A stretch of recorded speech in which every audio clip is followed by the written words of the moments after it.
भगवान शिव को बेलपत्र क्यों प्रिय है? क्या आपने कभी सोचा है कि भगवान शिव को संसार के सुंदरतम फूलों की अपेक्षा एक साधारण सा बेलपत्र अधिक प्रिय क्यों माना जाता है? आखिर ऐसा क्या विशेष है इस 3 पत्तों वाले छोटे से पत्र में, जिसके बिना शिव पूजा अधूरी मानी जाती है? क्या यह केवल एक धार्मिक परंपरा है, या इसके पीछे ऐसा गहरा अर्थ छिपा है जिसे समझ लेने के बाद हर बार बेलपत्र चढ़ाते समय उसका वास्तविक महत्व महसूस किया जा सके? मान्यता है कि यदि भगवान शिव को प्रसन्न करने के लिए केवल एक वस्तु अर्पित करनी हो तो वह बेलपत्र है। लेकिन सवाल उठता है कि आखिर बेलपत्र ही क्यों? कमल क्यों नहीं? गुलाब क्यों नहीं? चंदन या केसर क्यों नहीं? क्या सचमुच श्रद्धा से अर्पित किया गया एक बेलपत्र हजारों स्वर्ण मुद्राओं के दान से भी अधिक फलदायी माना गया है?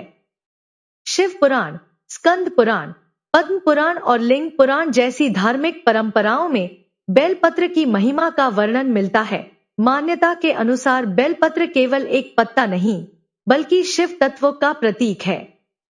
इसे भगवान शिव को अर्पित करना केवल उनकी आराधना करना नहीं, बल्कि मनुष्य के भीतर मौजूद अहंकार, क्रोध और अज्ञान से मुक्ति की भावना का भी प्रतीक माना जाता है। लेकिन इस मान्यता को समझने के लिए हमें उस प्राचीन समय की ओर जाना होगा जब पृथ्वी पर आज जैसे मंदिर, घंटियों की ध्वनि, आरती और पूजा की विधियां नहीं थी। उस समय देवताओं की आराधना और भगवान शिव के अनंत निराकार स्वरूप की उपासना की जाती थी। कहा जाता है कि एक समय देवताओं के मन में भी यह प्रश्न उठा कि भगवान शिव को सबसे अधिक प्रिय क्या है। कोई उन्हें कमल अर्पित करता, कोई पारिजात के फूल, कोई चंदन तो कोई दुर्लभ रत्न। फिर भी महादेव इन सभी अर्पणों को स्वीकार करते हुए एक साधारण से बेलपत्र पर विशेष प्रसन्न होते थे। देवताओं ने माता पार्वती से विनम्रतापूर्वक पूछा, माते, आखिर इस बेलपत्र में ऐसा क्या है जिसे स्वयं महादेव अपने हृदय के समान प्रिय मानते हैं? माता पार्वती मुस्कुराई और बोली, तुम जिस बेलपत्र को केवल एक पत्ता समझ रहे हो, वह वास्तव में सृष्टि के गहरे रहस्यों का प्रतीक है। यह सुनकर सभी देवता आश्चर्य में पड़ गए। माता पार्वती ने बताया कि बेलपत्र के 3 दल केवल 3 पत्ते नहीं हैं, वे ब्रह्मा, विष्णु और महेश के प्रतीक माने जाते हैं। यही तीनों सृष्टि के निर्माण, पालन और संहार के दायित्व से जुड़े हैं। इसलिए जब कोई भक्त श्रद्धा से बेलपत्र अर्पित करता है तो उसकी उपासना का भाव केवल भगवान शिव तक सीमित नहीं रहता, बल्कि त्रिदेव के प्रति भी समर्पण का प्रतीक बन जाता है। एक अन्य मान्यता में बेलपत्र के 3 दलों को भगवान शिव की 3 दिव्य शक्तियों का प्रतीक माना गया है। इन्हें उनके त्रिशूल, तीसरे नेत्र और त्रिगुणों पर नियंत्रण से भी जोड़ा जाता है। सत्व, रज और तम, ये तीनों गुण संसार के संचालन से जुड़े हैं, जबकि भगवान शिव इनसे परे माने जाते हैं। इसलिए 3 दलों वाला बेलपत्र अर्पित करते समय भक्त का भाव होता है, हे महादेव, मुझे भी इन सांसारिक बंधनों से मुक्त कीजिए। इसी कारण अखंड और त्रिदल वाला बेलपत्र विशेष माना जाता है। यदि उसके तीनों दल आपस में जुड़े हों, कहीं से टूटे न हों और उसे श्रद्धापूर्वक भगवान शिव को अर्पित किया जाए तो उसकी महिमा अनेक यज्ञों के समान बताई गई है। लेकिन सवाल अभी भी बना रहता है कि यदि 3 पत्तों का प्रतीक होना ही इसका कारण है, तो संसार में ऐसे कई पौधे हैं जिनमें 3 पत्ते पाए जाते हैं, फिर केवल बेल वृक्ष को ही इतना पवित्र क्यों माना गया? इस प्रश्न का संबंध एक ऐसी दिव्य कथा से जोड़ा जाता है जिसमें माता लक्ष्मी और माता पार्वती का भी उल्लेख मिलता है। पद्म पुराण से जुड़ी एक प्रसिद्ध मान्यता के अनुसार एक समय माता लक्ष्मी ने भगवान शिव की कठोर तपस्या की। उनकी इच्छा थी कि संसार के सभी प्राणियों को ऐसा सरल साधन मिले जिससे वे बड़े यज्ञ या कठिन अनुष्ठान किए बिना भी भगवान शिव की कृपा प्राप्त कर सकें। हजारों वर्षों की तपस्या से प्रसन्न होकर भगवान शिव उनके सामने प्रकट हुए और बोले, देवी, वर मांगो। माता लक्ष्मी ने कहा, प्रभु, मैं ऐसा वर चाहती हूँ कि पृथ्वी पर रहने वाला कोई भी साधारण मनुष्य केवल सच्ची श्रद्धा से आपकी पूजा करके आपकी कृपा प्राप्त कर सके। भगवान शिव ने कुछ क्षण ध्यान किया और फिर मुस्कुराकर कहा, तथास्तु। मान्यता है कि उसी समय माता लक्ष्मी की तपस्या की दिव्य ऊर्जा से पृथ्वी पर एक अद्भुत वृक्ष प्रकट हुआ। उसकी सुगंध पवित्र थी, उसकी छाया शीतल थी और उसके पत्तों को दिव्य प्रभाव से युक्त माना गया। यही वृक्ष आगे चलकर बेल वृक्ष कहलाया। भगवान शिव ने कहा कि जो भक्त श्रद्धा पूर्वक इस वृक्ष का एक अखंड पत्र भी उन्हें अर्पित करेगा, वे उसके प्रेम को उसी प्रकार स्वीकार करेंगे जैसे किसी भक्त ने अपने हृदय का सबसे पवित्र भाव उन्हें समर्पित किया हो। तभी से बेल वृक्ष शिव भक्ति का एक महत्वपूर्ण प्रतीक माना जाने लगा। लेकिन बेलपत्र की महिमा से जुड़ी कथा यहीं समाप्त नहीं होती। शिव पुराण और शैव परंपराओं में एक ऐसी प्रसिद्ध कथा भी मिलती है जिसमें एक साधारण शिकारी बिना किसी विधि विधान के बेलपत्र अर्पित करके भगवान शिव की कृपा का पात्र बन गया। क्या सचमुच अनजाने में अर्पित किया गया बेलपत्र भी भगवान शिव को प्रसन्न कर सकता है? और कैसे एक हिंसक शिकारी उसी बेलपत्र के माध्यम से मोक्ष का अधिकारी बना? यही कथा बेलपत्र की महिमा को और गहराई से समझाती है। बहुत समय पहले एक घने जंगल के पास एक शिकारी रहता था। उसका पूरा जीवन शिकार करने में बीतता था। पशुओं का शिकार करके ही वह अपने परिवार का पालन पोषण करता था। उसे न वेदों का ज्ञान था, न धर्म ग्रंथों की जानकारी और न ही पूजा पाठ की विधियों का। भगवान शिव का नाम भी उसने कभी श्रद्धा से नहीं लिया था। एक दिन संयोग से सावन का महीना चल रहा था। पूरे दिन जंगल में भटकने के बाद भी उसे कोई शिकार नहीं मिला। धीरे धीरे सूर्य अस्त हो गया और जंगल में अंधेरा गहराने लगा। चारों ओर हिंसक पशुओं की आवाजें सुनाई देने लगीं। शिकारी ने सोचा कि अब घर लौटना सुरक्षित नहीं होगा, इसलिए उसने रात बिताने के लिए एक ऊंचे वृक्ष पर चढ़ने का निर्णय लिया। लेकिन उसे क्या पता था कि जिस वृक्ष पर वह चढ़ रहा है वह कोई साधारण वृक्ष नहीं, बल्कि भगवान शिव को अत्यंत प्रिय बेल का वृक्ष है। उस वृक्ष के ठीक नीचे वर्षों पुराना एक शिवलिंग स्थापित था। समय बीतने के साथ वह सूखे पत्तों और मिट्टी से ढक चुका था, इसलिए जंगल में रहने वाले बहुत कम लोग ही उसके दर्शन कर पाते थे। शिकारी इस रहस्य से पूरी तरह अनजान था। रात गहराने लगी। भूख और प्यास के कारण उसका शरीर कमजोर पड़ रहा था, लेकिन उसे डर था कि यदि वह सो गया तो पेड़ से गिर सकता है या कोई जंगली जानवर उस पर हमला कर सकता है। नींद को दूर रखने के लिए वह बार बार वृक्ष की डालियों से बेलपत्र तोड़कर नीचे गिराने लगा। उसे बिल्कुल पता नहीं था कि उसके हाथों से गिरने वाले वे बेलपत्र सीधे नीचे स्थापित शिवलिंग पर अर्पित हो रहे हैं। रात का पहला प्रहर बीत चुका था। तभी एक गर्भवती हिरनी पानी पीने के लिए वहां पहुंची। शिकारी ने तुरंत अपना धनुष उठाकर उस पर बाण साध दिया। हिरनी ने उसकी आहट सुन ली और शांत स्वर में बोली, हे मनुष्य, मैं गर्भवती हूँ, मुझे अपने बच्चों को जन्म देने दो। मैं वचन देती हूँ कि उन्हें सुरक्षित छोड़कर वापस लौट आऊंगी। यदि उसके बाद भी तुम मुझे मारना चाहो तो मैं स्वयं तुम्हारे सामने आकर खड़ी हो जाऊंगी। शिकारी पहले तो उसकी बात सुनकर हंस पड़ा। उसे विश्वास नहीं हुआ कि कोई पशु भी अपना वचन निभा सकता है, लेकिन न जाने क्यों उसके भीतर पहली बार करुणा जागी और उसने हिरनी को जाने दिया। समय बीतता गया। जागते रहने के लिए वह फिर बेलपत्र तोड़कर नीचे गिराता रहा और वे लगातार शिवलिंग पर गिरते रहे। कुछ समय बाद दूसरी हिरनी वहां आई। उसने भी अपने परिवार से मिलने की अनुमति मांगी और वापस आने का वचन दिया। इसके बाद तीसरी हिरनी आई और फिर एक हिरण भी वहां पहुंचा। सभी ने लौटकर आने का वचन दिया। आश्चर्य की बात यह थी कि हर बार शिकारी का हृदय पहले से थोड़ा अधिक बदलता गया। उसे स्वयं समझ नहीं आ रहा था कि कठोर जीवन जीने के बावजूद आज वह किसी जीव को मार क्यों नहीं पा रहा है। उधर पूरी रात अनजाने में उसके हाथों से 3 ऐसे कार्य होते रहे जिन्हें शिव आराधना से जोड़ा जाता है। पहला, उसने पूरी रात भोजन नहीं किया। दूसरा, वह पूरी रात जागता रहा। और तीसरा, वह लगातार बेलपत्र शिवलिंग पर अर्पित करता रहा।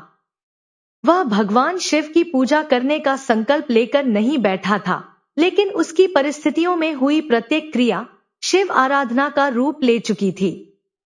धीरे धीरे ब्रह्मा मुहूर्त निकट आने लगा। तभी ऐसी अद्भुत घटना हुई जिसने उस शिकारी का पूरा जीवन बदल दिया। जिन हिरणों को उसने रात में जाने दिया था, वे सभी अपने वचन के अनुसार वापस लौट आए।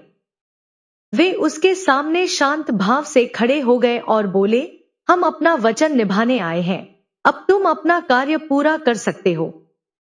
यह देखकर शिकारी स्तब्ध रह गया। जिस संसार को वह अब तक केवल छल और स्वार्थ से भरा हुआ समझता था, उसी संसार में आज उसने अपनी आंखों के सामने सत्य, विश्वास और धर्म को देखा था।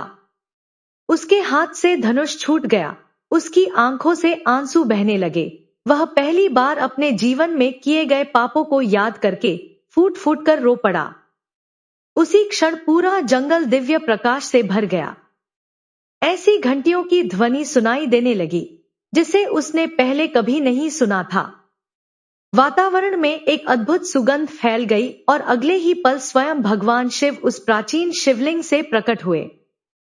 उनके शरीर पर भस्म सुशोभित थी, जटाओं में गंगा विराजमान थी, मस्तक पर अर्धचंद्र चमक रहा था और उनका तीसरा नेत्र सूर्य के समान तेजस्वी दिखाई दे रहा था। भगवान शिव ने मुस्कुराकर शिकारी से कहा, वत्स, तुमने अनजाने में ही सही पूरी रात मेरा व्रत किया।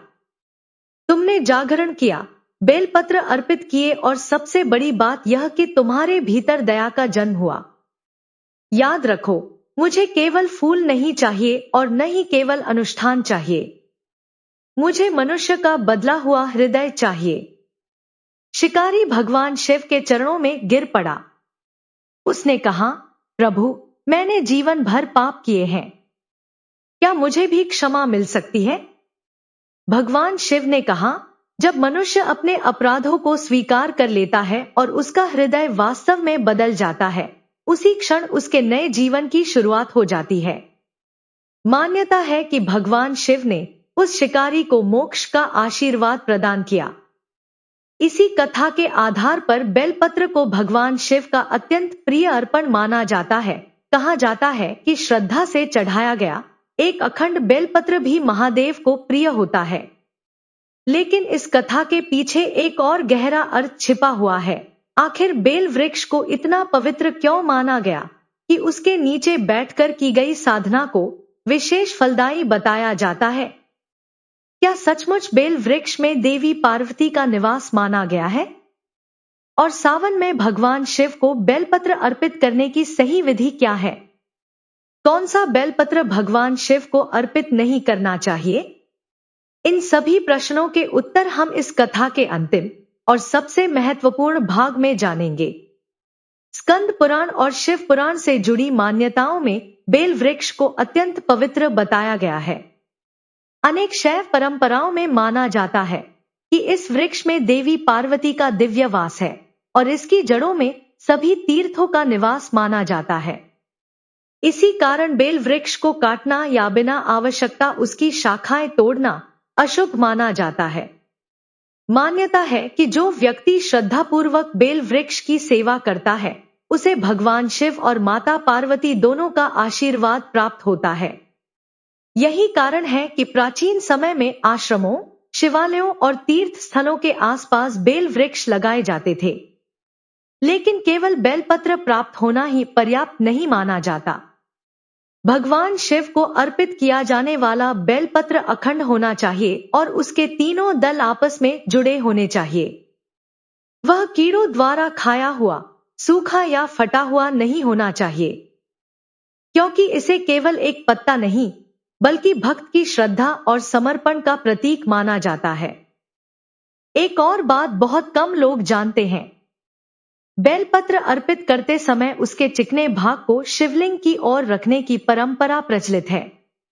साथ ही उस पर थोड़ा जल छिड़ककर भगवान शिव का स्मरण करते हुए उसे अर्पित करना भी शुभ माना जाता है। लेकिन यहाँ एक बात समझना जरूरी है। कई लोग सोचते हैं कि यदि उनके पास बेलपत्र उपलब्ध नहीं है तो भगवान शिव उनकी पूजा स्वीकार नहीं करेंगे। यह धारणा सही नहीं है। भगवान शिव के लिए सबसे महत्वपूर्ण भक्त का भाव माना जाता है। यदि किसी स्थान पर बेलपत्र उपलब्ध न हो तो निर्मल मन, स्वच्छ जल और सच्ची श्रद्धा के साथ भी भगवान शिव की पूजा की जा सकती है। शिव भक्ति की परंपरा में यही भाव प्रमुख है कि महादेव बाहरी वैभव से नहीं बल्कि भक्त के प्रेम और समर्पण से प्रसन्न होते हैं। इसीलिए श्रद्धा से अर्पित किया गया एक साधारण बेलपत्र भी ऐसे स्वर्ण मुकुट से अधिक मूल्यवान माना जा सकता है जिसमें भक्ति का भाव न हो। अब जरा सोचिए, बेलपत्र के 3 दल हमें क्या संदेश देते हैं। पहला, अपने विचारों को पवित्र बनाइए। दूसरा, अपने वचनों को सत्य रखिए। और तीसरा, अपने कर्मों को धर्ममय बनाइए। जब विचार, वचन और कर्म एक दिशा में आ जाते हैं तभी मनुष्य का जीवन उस अखंड बेलपत्र की तरह पूर्णता की ओर बढ़ता है।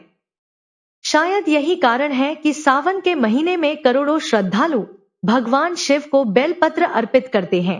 वे केवल एक पत्ता नहीं चढ़ाते बल्कि अपने अहंकार, क्रोध, इच्छाओं और भीतर के अंधकार को महादेव के चरणों में समर्पित करने का भाव रखते हैं। यही बेलपत्र का वास्तविक संदेश है। यह हमें सिखाता है कि जीवन में महान बनने के लिए केवल धन की नहीं बल्कि श्रद्धा और अच्छे आचरण की आवश्यकता होती है। भगवान शिव को महंगे उपहारों से अधिक निर्मल हृदय, निष्कपट भक्ति और सत्य से भरा जीवन प्रिय माना जाता है।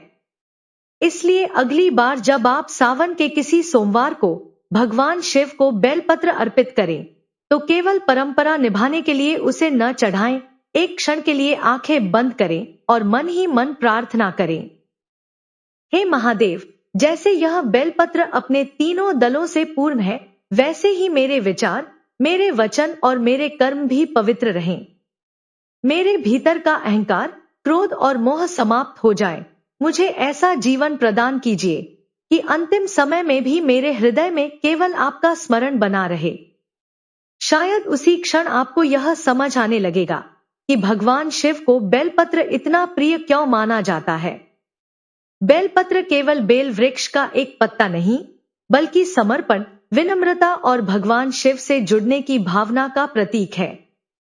भगवान शिव से जुड़ी यह जानकारी आपको कैसी लगी, कमेंट करके जरूर बताएं। अगर आपको यह प्रस्तुति पसंद आई हो तो वीडियो को लाइक करें, अपने परिवार और मित्रों के साथ शेयर करें और ऐसी ही रोचक एवं आध्यात्मिक जानकारी के लिए हमारे चैनल को सब्सक्राइब करना न भूलें। आप सभी का धन्यवाद। हर हर महादेव।